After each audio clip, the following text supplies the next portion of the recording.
सभी को नमस्कार। अम्मा भगवान शरणम। कल्कि गुरुकुल से आप सभी को हार्दिक स्वागत है। श्री कल्कि से प्रार्थना करते हुए हम सभी आज के कार्यक्रम का शुभारंभ करेंगे। ओम श्रीं सर्वदेव परं करुण परं ज्योते नमः। ओम श्रीं सर्वदेव परं करुण परं ज्योते नमः। ओम श्रीं सर्वदेव परं करुण परं ज्योते नमः।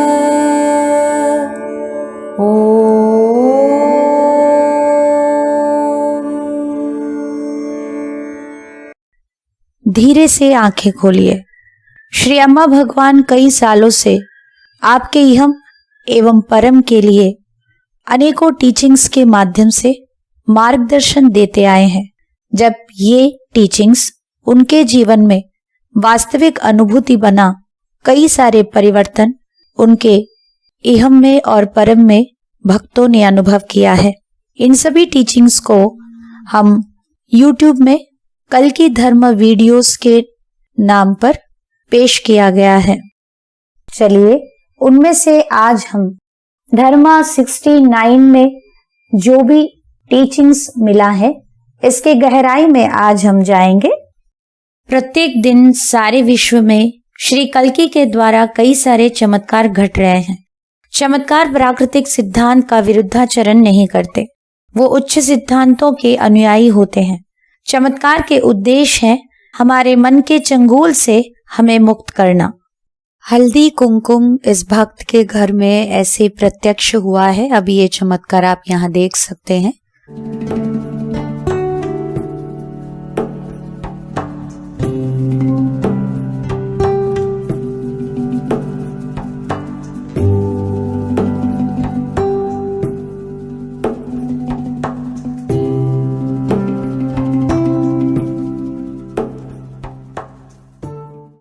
अभी हम टाइमलेस इनसाइट्स को देखेंगे। भय से परे स्वाधीनता है, अधिकार स्थापित करने के परे प्रेम है। अगर हम मुक्ति के बिना ऐसे ही रहेंगे जहां पर हमारे आंतरिक स्थिति केवल भय से भरा होगा, क्योंकि हमारे इस भय का कारण क्या है, हमारे भीतर जो मैकी भाव है, जो अवास्तव है, जो सच में नहीं है, वो अपने आप को विच्छिन्न नहीं करना चाहता, वो अपने मारना नहीं चाहता अपने आप को। इसीलिए वो बार बार हमारे भीतर ऐसे डर को पैदा करता है जो हम हर चीज में अनुभव करते हैं। तो ये जो डर है जिसके वजह से आप इनसिक्योर फील करते हैं और लोगों के ऊपर हम एक सिक्योरिटी रख लेते हैं कि वो हमें सुरक्षा देंगे, और वो टूटता रहता है। एक दूसरे के ऊपर हम एक सिक्योरिटी रख लेते हैं जिसके वजह से आप बहुत पॉजिटिव हो जाते हैं, जैसे कि ये मेरा सामान है, इसको कोई नहीं हाथ लगाएगा। ठीक वैसे ही आप जिनसे जुड़े हुए हैं आपको लगेगा कि वो लोग आपके अपने हैं, आपका अपना एक प्रॉपर्टी जैसे।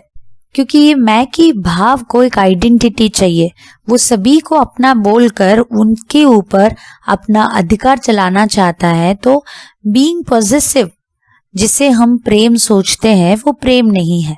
वो क्यों ऐसा फील कर रहे हैं? क्योंकि वो डर में है। हम सभी इस मन के साथ जो भी जीवन जी रहे हैं ये डर से भरा हुआ है। जब हमारे भीतर की ये जो मिथ्या मैं की भाव है, जो इल्यूशरी सेंस है, तो इसे जब हम पूरी तरह से अपने अंदर लुप्त होते हुए देखेंगे, जिसके वजह से हमारे अंदर स्वाधीनता को हम अनुभव करेंगे। और ये स्वाधीनता किससे? हमारे जो कोर फियर है, हर चीज को करने के लिए जो डर हम हमारे सेल्फ के वजह से अनुभव करते हैं, उससे हम मुक्त हो जाएंगे। जब ये हो जाएगा तो आपके भीतर आपकी पॉजिटिव नेचर, आपका जो हर चीज को ओन करने का, हर चीज अपना बनाने की ये जो चाहत है, उससे आप बाहर आ जाएंगे। क्योंकि आपके भीतर व्यक्ति कोई नहीं है तो डर भी नहीं है, वहां पर किसी के ऊपर ऐसे अधिकार चलाने का जो पॉजिटिवनेस है वो भी नहीं रहेगा। तब आप सच में अनुभव करेंगे कि स्वाधीनता, फ्रीडम क्या होता है। तब जाकर आप अनुभव करेंगे कि असली प्यार का एहसास क्या होता है, जो आज हमारे मन के वजह से हम नहीं कर पा रहे हैं। इसीलिए कहा गया कि भय से परे स्वाधीनता है, अधिकार स्थापित करने के परे प्रेम है। अगली टीचिंग को देखेंगे, ध्यान करना अर्थात जो है उसके साथ रहना। श्री अम्मा भगवान मेडिटेशन, कॉन्टेम्पलेशन दोनों अलग अलग चीजें करके बताते हैं। कॉन्टेम्पलेशन जहां पर हम मनन करते हैं, जो कुछ भी बीत गया है उसको लेकर हम सोचते हैं, हम कॉन्शियस होते हैं कि मेरे जीवन में क्या क्या हो रहा है। बेसिकली अतीत को मनन कर रहे हैं हम यहाँ पर, उसे हम कॉन्टेम्पलेशन कहते हैं। मेडिटेशन का अर्थ टीचिंग के अनुसार, जब भी आप यहाँ पर मेडिटेशन टीचिंग में सुन रहे, तो यहाँ पर इस मेडिटेशन का अर्थ है कि इस पल आपके अंदर क्या चल रहा है उसके बारे में आप कॉन्शियस हो रहे हैं, उसके बारे में आप सचेत हो रहे हैं। तो मेडिटेशन मतलब हम प्रेजेंट में कर रहे हैं। आपके भीतर अभी क्या आ रहा है, ईर्ष्या का भाव आ रहा है, गुस्सा आ रहा है या हताशा आ रहा है, कुछ भी हो सकता है। आपके आंतरिक दुनिया में कुछ भी रहने दीजिए, उसको आप दोष ना देते हुए, ना बदलते हुए, मूल्यांकन ना करते हुए, उसका समर्थन ना करते हुए, उसके साथ रहना ही ध्यान है। जब आपके अंदर stay with the what is, जो है उसके साथ रह पाने की सक्षमता बढ़ेगा, तो जानिए ये ईश्वर का एक देन है, एक आशीर्वाद है। और इसके लिए एक अलौकिक ब्रेन सर्जरी जो श्री कल्कि आकर आपके ऊपर करेंगे, तब जाकर आप अपने जीवन में जो है उसके साथ नेचुरली आप रहना शुरू करते हैं। अगली भाग में जाएंगे, असमाहित आघात आपके रिश्तों में अधिक समस्या सृष्टि करता है। एक स्वस्थ साफ सुथरा जीवन जीने के लिए जैसे हमें हमारे शरीर को हर दिन साफ करना पड़ता है, ठीक वैसे जैसे हम हर दिन हमारे खाने के प्लेट को साफ करते हैं, वैसे हमें चैतन्य शुद्धि भी करना होगा। क्योंकि इस चैतन्य में कई सारे आघात आपने ऐसे ही छोड़ दिया, जिसका असर आप अपने जीवन में कई सारे प्रॉब्लम्स के रूप में अनुभव करेंगे। तो ये शुद्ध चैतन्य का तत्व क्या है, ये कैसे रहता है? शुद्ध चैतन्य का तत्व है प्रेम, आनंद, मंगलमय भावनाएं, सफलता। हर्ट या आघात हमारे इस शुद्ध चैतन्य में एक कल्मश है। अगर हम हमारे पुराने आघात को हमारे भीतर ऐसे ही रखते जाएंगे तो वैसे सिचुएशंस हमारे जीवन में होंगे जो हम नहीं चाहते, किंतु आप ही खुद आपके जीवन में वो सारे सिचुएशंस को अट्रैक्ट किया है, जिसकी वजह से प्रेम नहीं है, आनंद नहीं है, मंगलमय भावनाएं नहीं है। इसीलिए हमारा जीवन इतना दयनीय हो चुका है। तो आपके भीतर जो भी हर्ट्स है, उन हर्ट्स को आपको बाहर निकालना होगा, उससे आपको मुक्त होना होगा। जब आपके पुराने आघात के ऊपर आप कार्य करके गुरुकुल के प्रक्रिया में भाग लेंगे तो जरूर उस प्रक्रिया में आपका वो समस्या समाधान हो सकता है। अभी हम आगे बढ़ेंगे, सफलता का रहस्य देखेंगे। आपके कार्य के अनुसार आपके भाग्य उत्पन्न होता है। हम सभी जानते हैं कि ये भूलोक कर्म भूमि है। यहाँ पर हम जो भी कार्य करते हैं उसका फल हमें ही भुगतना होगा, और ये एक सिद्धांत है। हम जो चाहते हैं हमारे जीवन में वो होने के लिए हमारे एक्शंस, हमारे गोल्स या जीवन में जो भी हमने मंजिल रखा, मकसद रखा, उसे अचीव करने के लिए हमारे एक्शंस उसके साथ मैच करना चाहिए। अगर वो नहीं होगा तो हम पीछे रह जाएंगे। उदाहरण के लिए आपका एक लक्ष्य है कि प्रेम भरे रिश्ते, किंतु आपके एक्शंस या आपके कार्य जो हैं वो हमेशा लोगों के साथ आप बहुत कड़ा बोल देते हैं या ऐसे ही लोगों के ऊपर आप चिढ़ जाते हैं, तो ये सभी एक्शंस जो आप कर रहे हैं वो आपके गोल के साथ मैच नहीं हो रहा है, उसके साथ अलाइनमेंट जो है वो नहीं हो रहा है। तो इसीलिए आपको याद रखना है कि हमारे एक्शंस, हमारे कार्य जो है उसका फल, उसके कॉन्सिक्वेंस हम सभी को फेस करना होगा, फिर चाहे वो अच्छा हो सकता है या बुरा। किंतु हमें ध्यान रखना होगा कि हम बार बार कैसे कार्य कर रहे हैं, क्योंकि इसका हिसाब चल रहा है। कभी हम किसी के साथ बहुत दोस्ती के साथ रह रहे हैं या उनके साथ जो आघात आपने पाया है उसको आप तरह तरह की प्रतिक्रियाओं के रूप में, हो सकता है कि 2 साल पुरानी बात हो, तब भी आप 2 साल के बाद फिर से जाकर आपके पति या पत्नी को सुनाते हैं कि तुमने 2 साल के पहले ऐसी बात कही थी, क्योंकि आपके अंदर के आघात को आप छोड़ नहीं पाए। आप ऑफिस में बहुत अच्छे से काम कर रहे, इतना ओवर टाइम काम कर रहे, तो भी आपका प्रमोशन नहीं मिल रहा है, वो कितने दिनों से वैसे ही पेंडिंग पड़ा है। याद रखिए, अगर हम एक अच्छा भाग्य खुद के लिए बनाना चाहते हैं तो हमें हमारे रिपीटेड एक्शंस जो हमारे लिए और दूसरों के लिए बिल्कुल अच्छे नहीं है उसको बदलना होगा। याद रखिए, हमारे कार्य का हिसाब लगाया जाता है और उसका कॉन्सिक्वेंस हमें ही फेस करना होगा। अभी हम आगे बढ़ते हैं, जीवन के बारे में श्री भगवान जी के सीख को अभी हम सुनेंगे। Shri Bhagwan, how to handle my hurts caused by others? You have to first of all move into a state of relaxation and then bring up the image of the person who has hurt you. And then most certainly you would have benefited in some way from that person. That very person who has hurt you must have taught you some lessons. He could have cheated you, he could have duped you, he could have spoken lies about you, done many things. But from all that you could have learned so much. So think about what you learned and express your gratitude to that person mentally, inwardly, and you'll find that that person changes. You do not have to go and talk to that person nor do anything, but you must move into a relaxed state. That's very important.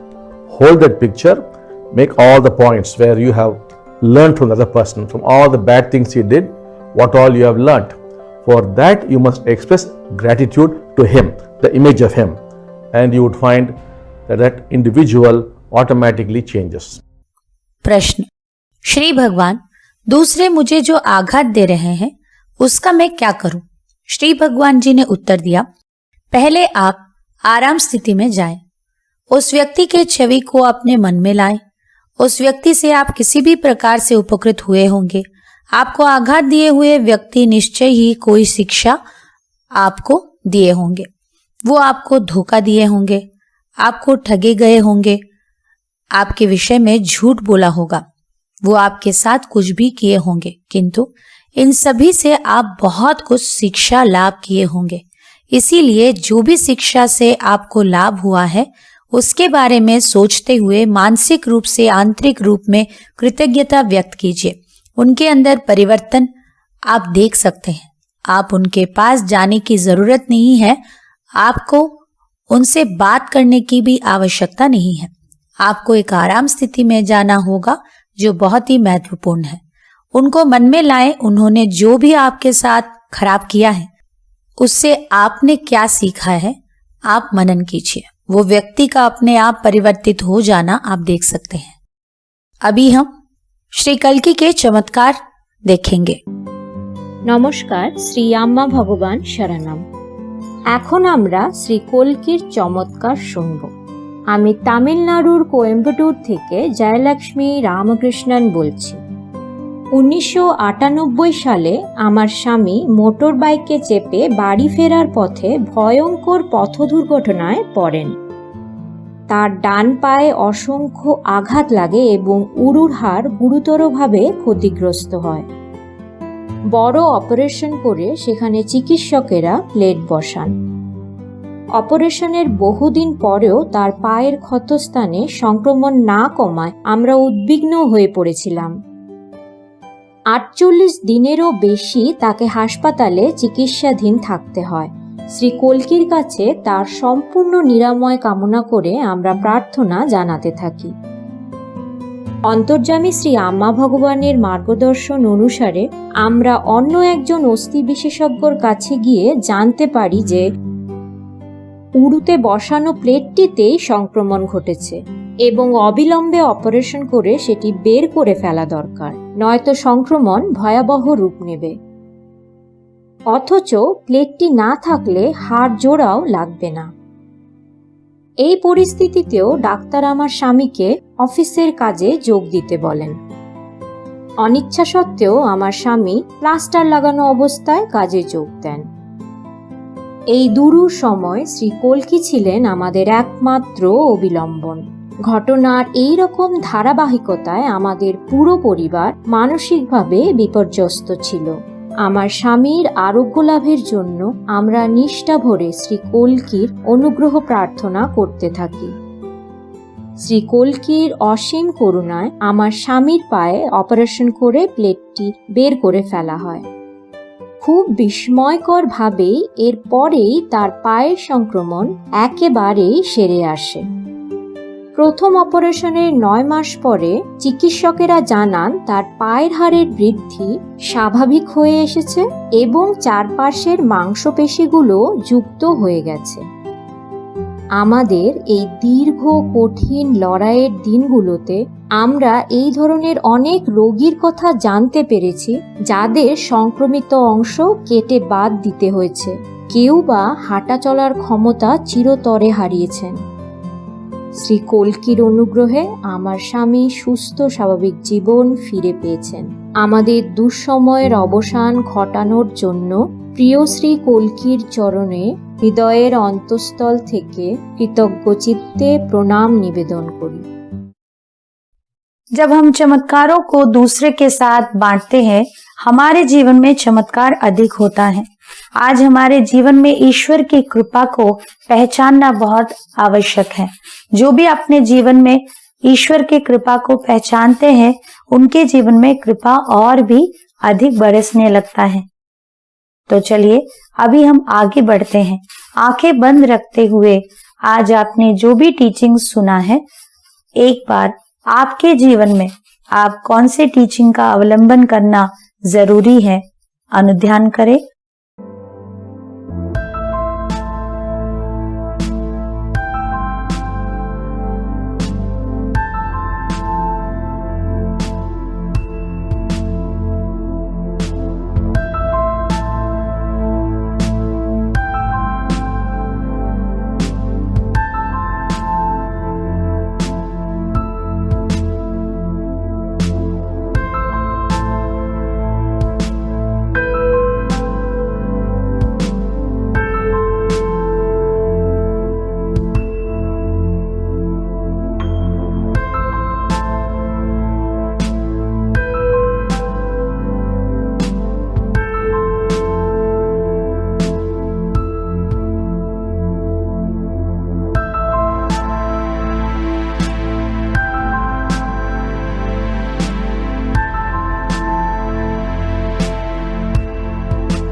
अभी हम सब मिलकर प्रार्थना करेंगे। श्री कल्की से अनुरोध करेंगे हमारे लिए ये ज्ञान व्यक्तिगत रूप से एक सेल्फ रियलाइजेशन बनना है करके प्रार्थना करेंगे और साथ ही साथ हमारे जीवन में चमत्कार प्राप्ति होने के लिए प्रार्थना करेंगे। ॐ श्रीं सर्वदेव परं करुण परं ज्योते नमः। ॐ श्रीं सर्वदेव परं करुण परं ज्योते नमः। ॐ श्रीं सर्वदेव परं करुण परं ज्योते नमः।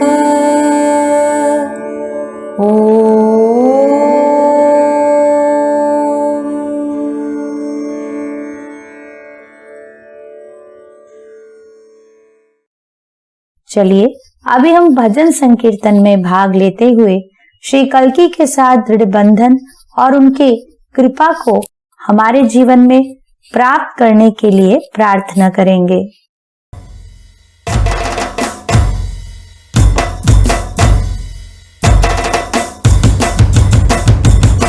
सच्चिदानंद सागरा ओ परमानंद सागरा ओ सच्चिदानंद सागरा ओ परमानंद सागरा ओ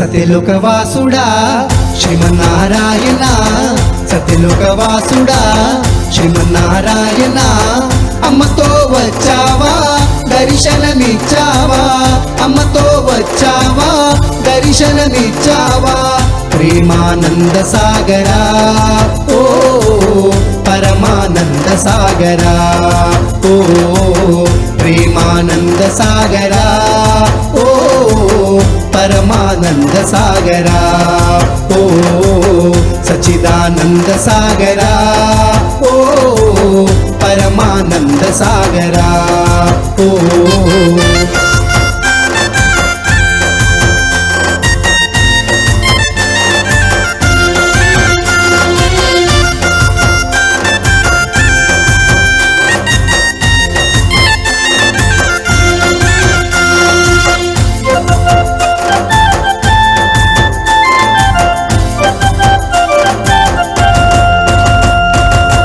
రామునిగా వచ్చావని సీతలా వేచియున్నా రామునిగా వచ్చావని సీతలా వేచియున్నా కృష్ణునిగా వచ్చావని రాధలా వేచియున్నా కృష్ణునిగా వచ్చావని రాధలా వేచియున్నా భగవాన్గా వచ్చావని దాసనై వేచియున్నా భగవాన్గా వచ్చావని। सभी को नमस्कार। अम्मा भगवान शरणम।